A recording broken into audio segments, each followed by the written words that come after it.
بسم اللہ الرحمن الرحیم۔ السلام علیکم ناظرین، کشمیر ڈیجیٹل کے ساتھ میں ہوں آپ کا میزبان واحد اقبال بٹ۔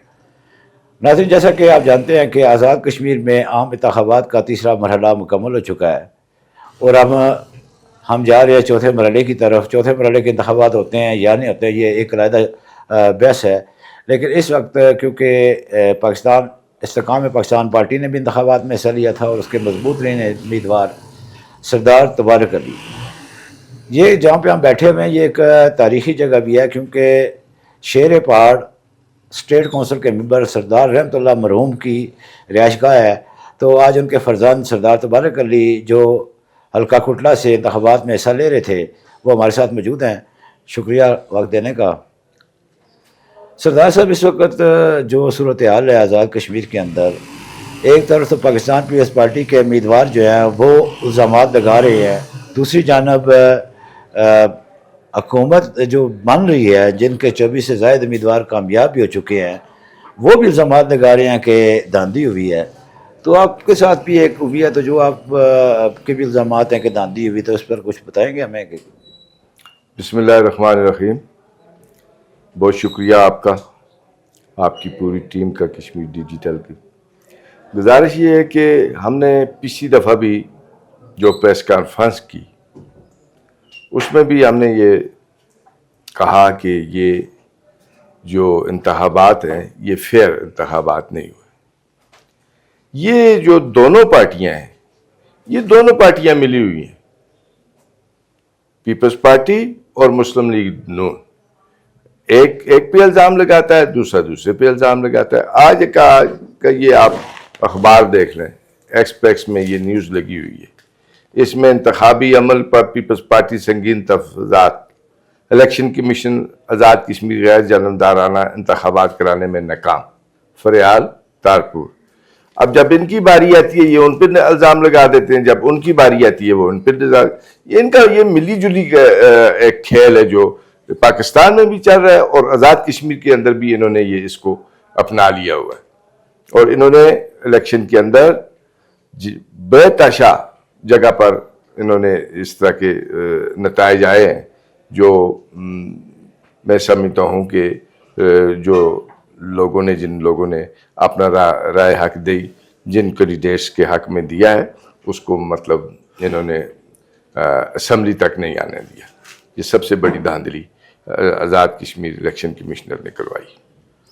یعنی آپ سمجھتے ہیں کہ اس سارے عمل میں الیکشن کمیشن جو ہے وہ بھی ملوث ہے اس دھاندلی کے عمل میں؟ میں تو اس دن بھی میں نے کہا ہے، آج بھی میں کہتا ہوں کہ یہ پورے ملوث ہیں۔ میں نے اس دن بیلٹ پیپر بھی دکھائے آپ کی اس پریس کانفرنس میں کہ یہ بیلٹ پیپر یہ کہاں سے آئے، تمام حلقہ جات میں انہوں نے دیے، جو پکڑے گئے، جو شہر کے اندر پکڑے گئے، جو کٹلا کے اندر پکڑے گئے، یہ کہاں سے آئے؟ یہ تو خفیہ بیلٹ۔ تو اس کا کیا علاج تھا؟ آپ لوگوں نے اس وقت وہ لوگ جو یہ لے کے آ رہے تھے جیلی، تو آپ لوگوں نے پکڑے کیوں نہیں ان کو؟ پکڑے ہیں نا، تو ہمارے پاس کہاں سے آئے؟ تو کیا آپ نے ان کو رپورٹ کیا ہے؟ ہم نے اپنی پریس کانفرنس کے ذریعے ہم نے ان کو یہ باتیں بتائی ہیں، سامنے بتائی ہیں کہ یہ چیزیں دیکھ لیں آپ لوگ۔ اس سے صاحب اگر یہی کرنا ہوتا ہے جیسے کہ یہ انتخابات ہوئے ہیں، ہر ایک کو اس پہ اعتراض ہے، تو پھر انتخابات کی ضرورت کیا ہے؟ سلیکشن کا عمل ٹھیک نہیں ہے؟ میں تو کہتا ہوں جی اس انتخابات سے بہت بہتر ہے کہ ایسے انتخابات آزاد کشمیر کی تاریخ میں اس سے قبل نہیں ہوئے جو اس دفعہ کیے۔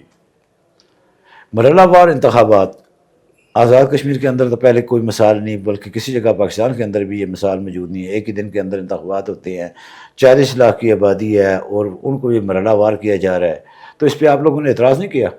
دیکھیں جی، ہمیں تو اس وقت پتہ چلا کہ جس وقت انہوں نے تاریخ اناؤنس کر دی کہ 27 تاریخ کو مطلب الیکشن ہونے تھے، اس کو اناؤنس کر کے انہوں نے مطلب 2 تاریخ پہ لے گئے، 2 تاریخ سے لے کے پھر یہ 4 تاریخ پہ لے گئے۔ پھر انہوں نے یہ بہانہ بنایا کہ جی میں اپنے حلقے کی بات کرتا ہوں کہ جگہ جگہ پہ لینڈ سلائڈنگ یا ایسی کوئی بات نہیں تھی۔ اگر لچھراٹ میں ہو سکتا ہے اسی دن تو پھر کٹلا میں کیوں نہیں ہو سکتا؟ 1-2 جگہ پہ درخت جو گرائے گئے، شر پسندوں نے گرائے، وہ تو انتظامیہ اس کو 10 منٹ کے اندر اس کو کلیئر کر سکتی تھی، لیکن یہ ایک سازش تھی جس کے ذریعے انہوں نے مرحلہ وار الیکشن کروائے اور جس کے نتیجے میں بہت سے کینڈیڈیٹ جو اپنی سیٹیں ون کر رہے تھے وہ اپنی سیٹوں سے ہاتھ دھو بیٹھے. کل کی الیکشن کی بات آپ کر لیں, جو حویلی میں الیکشن ہوا اس میں مطلب کتنا بڑا دھرنا ہوا, تو پھر بھی مطلب اس کا کوئی نتائج نہیں نکل سکے. ہمیں انصاف کی توقع ہی نہیں ہے. ہم جتنے بھی ہیں, ہم یہ کہنا چاہتے ہیں جتنے بھی کینڈیڈیٹس ہیں وہ پیپلز پارٹی کے ہیں یا مطلب نون لیگ کے ہیں یا ہم جیسی جماعت جو نئی جماعت ہے آزاد کشمیر کے اندر, ہمیں تو ان سے کوئی انصاف کی توقع نہیں. اگر انصاف کی توقع نہیں تو کیا پھر آپ احتجاج کے لیے سڑکوں پہ جائیں گے؟ جی, ہم تو قانونی راستہ اپنائیں گے. تو اس دن ہم کو ہے یہ ہمارا کہ ہم اگلے 2 دن 4 دن میں ہم اپنا جو ہمارا رائٹ ہے وہ ہم قانون کے ذریعے اپنا رائٹ لینے کی کوشش کریں. اگر وہاں سے آپ کو اپنا حق نہ ملا تو؟ وہاں سے ہمیں اپنا حق نہ ملا تو اس کے لیے کٹلہ عوامی اتحاد موجود ہے. ہم بیٹھ کے ایک فیصلہ کریں گے, اس کے بعد ہم اپنا لائے عمل دیں گے. سردار صاحب, کیونکہ جس طرح آزاد کشمیر کے حالات ہیں, جیسے عوامی ایکشن کمیٹی بنی, کالعدم عوامی ایکشن کمیٹی, تو یہ کیا وجہ ہوئی کہ نوجوان اس طرف گئے سیاسی جماعتوں کے ہوتے ہوئے؟ آپ کیا سمجھتے ہیں کہ آزاد کشمیر میں جو سیاسی جماعتیں ہیں ان کی عوام کے اندر جو فوٹنگ تھی وہ ختم ہو چکی ہے؟ نہیں, عوام کے اندر سیاسی جماعتیں تو موجود ہیں, ان کی فوٹنگ بھی ہے. آپ یہ دیکھ لیں اس الیکشن کو, اس میں مطلب عوام نے اپنی جماعتوں کو ووٹس دیے ہیں. میری جماعت تو نئی جماعت تھی, لیکن میں نے اپنے بل بوتے پہ کٹلہ عوامی اتحاد نے ہم نے اتنا ووٹ لیا ہے. ہمارے تو اپنی جماعت کی طرف سے کوئی اتنی سپورٹ نہیں تھی جتنی مطلب ان کا مطلب دونوں پرانی 40 نہیں, وہ تو سال استحکام میں پاکستان پارٹی تو وقت سے پہلے عدم استحکام کا شکار ہو چکی تھی. یہ تو شخصیات کا الیکشن تھا, جو آپ نے بھی لڑا تو اب دستور شخصیت آپ کی اپنے حلقے کے اندر, اپنی خاندانی وراثت بھی آپ کی موجود تھی. تو آنے والے وقت میں بھی آپ دیکھتے ہیں کہ استحکام میں پاکستان پارٹی کسی اسٹیج پہ ہوگی؟ انشاءاللہ جی, استحکام میں پاکستان پارٹی مضبوط پارٹی بنے گی, پاکستان کے اندر بھی اور آزاد کشمیر کے اندر بھی. ہم نے جس وقت پی ٹی آئی بنائی اس وقت اللہ مغفرت کرے بیرسٹر سلطان محمود چودھری صاحب کو, ان کے ساتھ مل کر ہم نے آزاد کشمیر کے اندر پی ٹی آئی بنائی, اور پی ٹی آئی کو ہم نے عروج تک لے کے گئے. اس لیے ہم نے اس وقت بھی وقت دیا. اس وقت بھی ہماری خواہش ہوگی کہ ہم ہمارے صدر جو تنویر الیاس صاحب ہیں ان کو ہم ساتھ لے کے چلیں گے, اور ان کو ہم اس آزاد کشمیر کے اندر جو موجودہ صورتحال ہے اس کا مقابلہ کرنے کے لیے ہم ان کو ساتھ لے کے آپ کی جو قیادت ہے, پہلے پی ٹی آئی, پھر استحکام پارٹی, پھر پیپلز پارٹی, پھر استحکام پارٹی, تو جہاں پہ خود استحکام نہیں ہے تو پارٹی کے اندر استحکام کیسے آئے گا؟ دیکھیں جی, ہر انسان امید رکھتا ہے نا, امید پہ دنیا جی رہی ہے, تو انشاءاللہ ہمیں امید ہے. امید پہ دنیا جی رہی ہے کہ آپ کی قیادت آئندہ کسی اور جگہ پہ نظر آئے گی, کسی اور پارٹی میں نظر آئے گی؟ نہیں, پیپلز پارٹی میں نہیں نظر آئے گی, استحکام میں ہی نظر آئے گی. اچھا, یہ بتائیں کہ ایک حکومت تو بننے جا رہی ہے,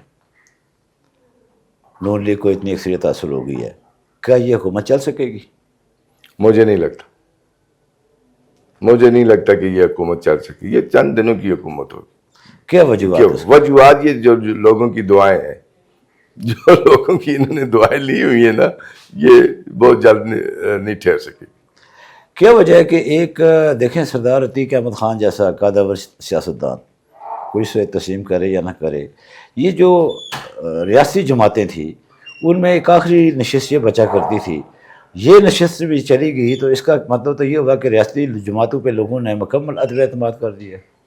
آپ نے جو سوال کیا بڑا اچھا سوال کیا سردار عتیق احمد خان صاحب کے. سردار عتیق احمد آزاد کشمیر کے ہمارے وزیر اعظم بھی رہے ہیں, بڑے لیڈر بھی ہیں, اور ان کے والد صاحب کا بھی بڑا تحریک آزادی کشمیر سے تعلق رہا ہے, اور انہوں نے بھی بڑی بھرپور طریقے سے تحریک آزادی کشمیر میں حصہ لیا. تحریک آزادی کشمیر کے لیے انہوں نے جدوجہد کی, یہی سردار عتیق صاحب نے بھی کیا. لیکن جو آپ سوال کر رہے ہیں کہ آپ کہہ رہے ہیں کہ لوگوں کا اعتماد, میں سمجھتا ہوں کہ یہ وقت کے ساتھ یہ اب ٹھیک ہو جائے گا. لوگوں کا اعتماد ہے کہ لوگ یہ چاہتے ہیں کہ کشمیر آزاد ہونا چاہیے, اور کشمیر آزاد ہونے کے لیے ریاستی جماعتیں ہی جو ہیں وہ اپنا رول پلے کریں. قدور شخصیات ہوا کرتی تھیں، غازی ملت، مجاہد اول، کیچ خورشید نوم. کیا بات ہے کہ اس لاٹ کے اندر اتنے قدور لیڈرشپ جو ہے اس کا بالکل فقدان ہو گیا. آپ نے ٹھیک کہا. پرانے لوگ جو تھے وہ اپنے نظریات کے ساتھ کمیٹڈ تھے. کیچ خورشید صاحب کو لے لیں، غازی ملت سردار محمد ابراہیم خان صاحب کو لے لیں، آپ سردار عبدالقیوم خان صاحب کو لے لیں. جس وقت تک وہ سیاست کے اندر رہے اس وقت تک سیاست کے اندر ایک ٹھہراؤ تھا.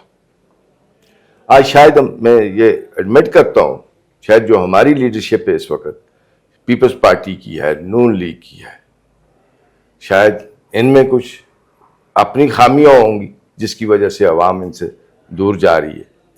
لیکن دو باتیں ہیں. ایک بات یہ ہے کہ ایک طرف لوگ ان کو ووٹ دے کے اسمبلیوں تک پہنچاتے ہیں، دوسری طرف جو ہے وہ ان کے ساتھ مخالفت بھی رکھتے ہیں ان کے اصولوں کی وجہ سے. تحریک آزادی کشمیر کے ساتھ کسی کی کوئی مخالفت نہیں. ہر کشمیری یہ چاہتا ہے کہ وہ کشمیر آزاد ہونا چاہیے. بہت شکریہ. ناظرین، سیاست کے اندر کچھ گھرانے ایسے ہوتے ہیں جہاں پہ تقریباً تمام ہی سیاسی شخصیات حاضری لگوایا کرتی ہیں. یہ گھرانہ بھی ایک ایسا ہی گھرانہ ہے. سردار تبارک کی گفتگو آپ نے سنی. انہی الفاظ کے ساتھ اجازت چاہوں گا. اللہ نگہبان.